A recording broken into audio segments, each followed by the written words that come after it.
दोस्तों, आज की कहानी है भाभी मैं अपने पति का अपमान नहीं सहूंगी। दोस्तों, कहानी शुरू करने से पहले अगर आपने चैनल को सब्सक्राइब नहीं किया हो तो कर लीजिए ताकि आपके पास पहुंच सके हर नया वीडियो।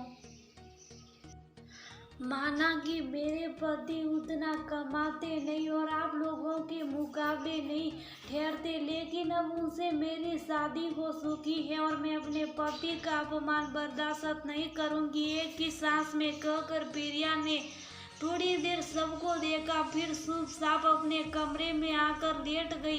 पूरे घर में एक निर्वता सी छा गई थी। आज किसी को भी उम्मीद नहीं थी कि हमेशा से साथ रहने वाली प्रिया आज यूं जोर से बोलेगी।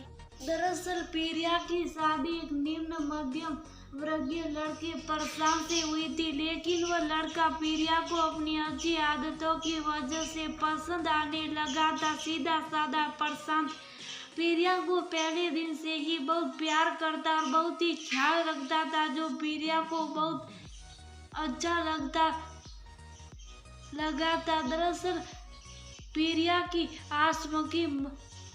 पिता की आकस्मिक मृत्यु के बाद तीनों भाइयों ने देश के पैसे बचाने के लिए प्रिया की शादी एक निम्न मध्य वर्गीय परिवार लड़के से कर दी थी और प्रिया इस बात से हास्य में थी कि जैसे जैसे वह प्रशांत के करीब आती जा रही थी उसे उसके कई सारे गुणों के बारे में पता चलता जा रहा था और जिंदगी के कई सारे खट्टे मीठे अनुभव हो रहे थे। आज बड़े भैया के छोटे बेटे का मुंडन था और उन्होंने प्रिया को बहुत प्यार से बुलाया था। माँ इन दिनों बहुत बीमार रहने लगी थी, इसलिए उनसे किसी भी काम की उम्मीद नहीं की जा सकती थी और तीनों भाभियों उतनी कुशलता से सारा आयोजन नहीं संभाल सकती थी। प्रिया ने आकर सारा काम तो संभाल लिया था, लेकिन सबके व्यवहार में वह एक तरह से अपने लिए सहानुभूति देखती थी और भाई और भाभी भी अक्सर उसके पति और उसकी कमाई और उसके पहनावे और रहन सहन को लेकर मजाक उड़ाते करते थे, जिससे प्रिया को बहुत तकलीफ होती थी। आज जब सब प्रशांत के साधारण पहनावे को लेकर मजाक कर रहे थे तब प्रिया से रहा नहीं गया और वह उसी आवाज में बोल पड़ी थी कि वह अब अपने पति का अपमान नहीं सहेगी। प्रिया की बात से तीनों भाई सख्ते में आ गए और उससे माफी मांगने लगे। प्रिया के कमरे में तीनों एक साथ पहुंचे और बोले, हमें माफ कर दो बहन, हमें अपनी गलती का पता चल गया है।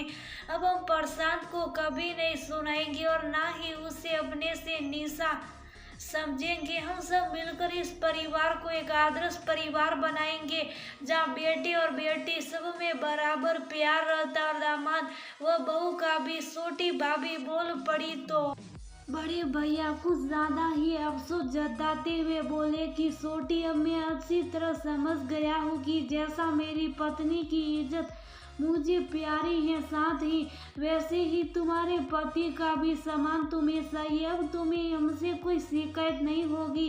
अब प्रिया देखती कि मायके में सब भाई उसका और उसकी भावना का ख्याल रखते हुए उसके पति का भी समुचित आदर करने लगे थे।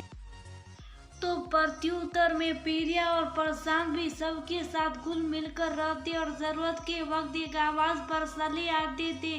धीरे धीरे प्रिया के सामने रिश्ते का एक और सच सामने आया कि प्यार के साथ साथ रिश्ते में एक दूसरे का सम्मान भी बहुत जरूरी है। प्रिया के मायके में बेटी के साथ दामाद की भी इज्जत होती थी। जब भी प्रिया अपने पति प्रशांत के साथ मायके आती तो सबको बड़ा मजा आता था। इधर सारे भाई भी समझ गए कि हम भाई बहन को एक दूसरे के सम्मान के लिए खड़ा होना पड़ेगा और एक दूसरे की इज्जत करनी पड़ेगी, तभी ये रिश्ता प्यार विश्वास में जुड़ा रहेगा और ये रिश्ता जीवन चलेगा।